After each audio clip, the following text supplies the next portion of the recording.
Bismillahirrahmanirrahim. Assalamualaikum warahmatullahi wabarakatuh. Perkenalkan, nama saya Titik Sugiartini, jurusan Tasawuf dan Psikoterapi, semester 2, kelas B.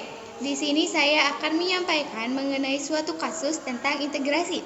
Sebelum kepada kasusnya, jadi apa sih integrasi itu? Secara etimologis, integrasi yaitu artinya menyatu padukan atau menggabungkan.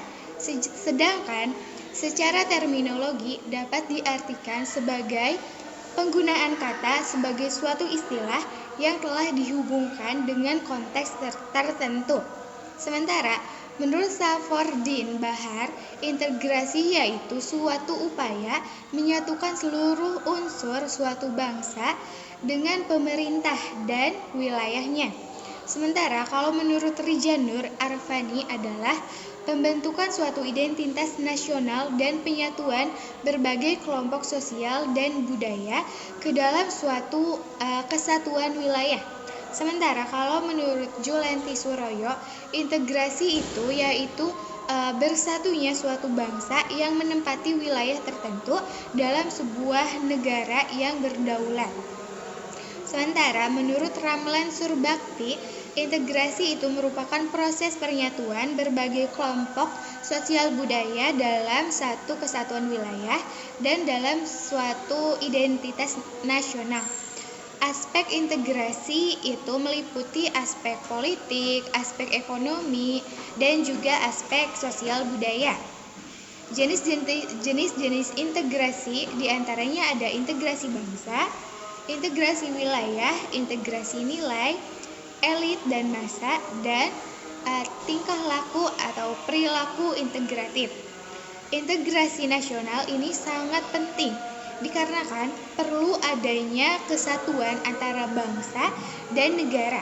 Jika tidak ada integrasi nasional, maka di suatu bangsa dan negara akan terpecah-pecah. Kebalikan dari integrasi yaitu disintegrasi. Jika integrasi itu penyatuan atau perpaduan antara elemen atau unsur yang ada di dalamnya, sedangkan kalau disintegrasi itu adalah ketidakpaduan atau keterpecahan di antara unsur-unsur yang ada. Jika integrasi itu terjadi konsensus, maka disintegrasi dapat menimbulkan konflik atau perseteruan, pertentangan. Disintegrasi bangsa adalah memudarnya kesatupaduan antara golongan dan kelompok yang ada di dalam suatu bangsa yang bersangkutan.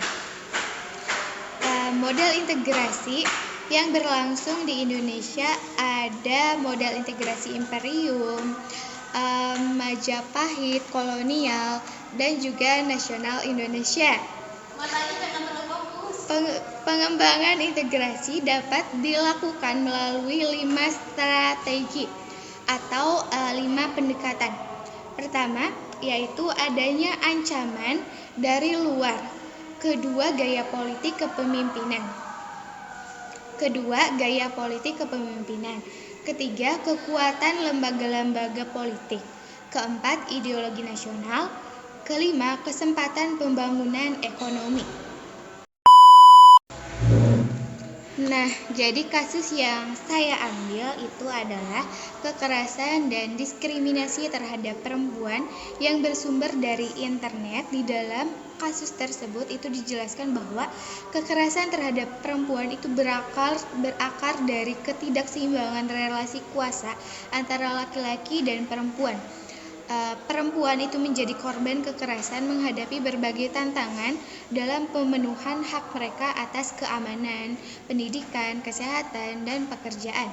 Dalam Badan Pusat Statistik pada tahun 2017, 1 dari 3 perempuan itu pernah mengalami kekerasan dalam hidupnya, terutama yang dilakukan oleh pasangan atau orang yang dekat dengan mereka.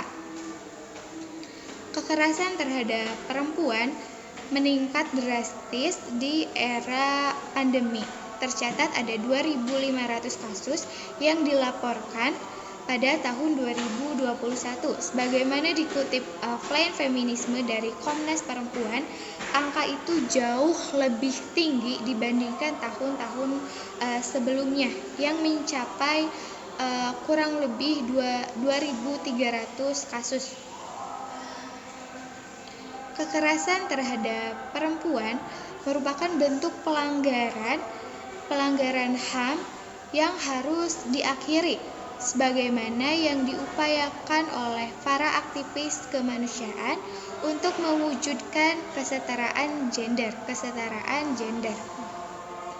Kekerasan terhadap perempuan menurut pasal 1 Deklarasi Internasional Penghapusan Kekerasan terhadap Perempuan 1993 termasuk juga ancaman perbuatan tertentu berupa pemaksaan atau perampasan kemerdekaan secara sewenang-wenang, baik yang terjadi di muka umum maupun di dalam kehidupan pribadi.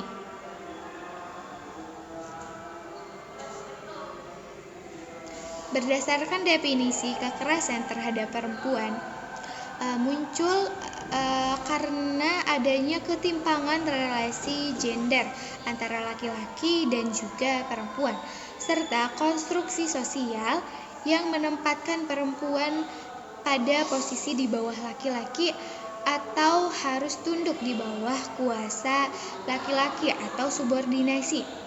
Kondisi demikian itu kita kenal juga dengan istilah konstruksi patriarki.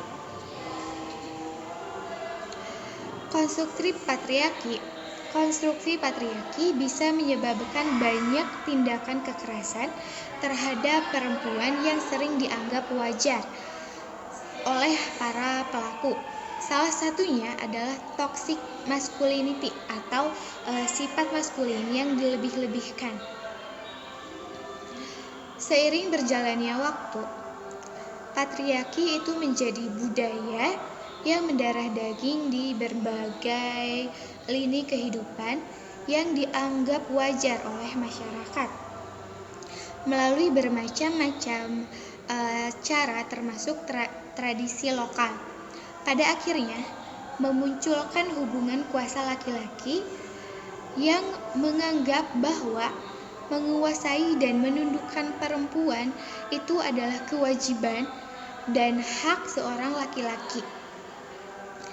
Integrasi ini berkaitan erat dengan integrasi tingkah laku atau perilaku integratif, di mana jika kita dalam kasus ini itu sangat bertolak belakang dengan integrasi atau disebut dengan disintegrasi.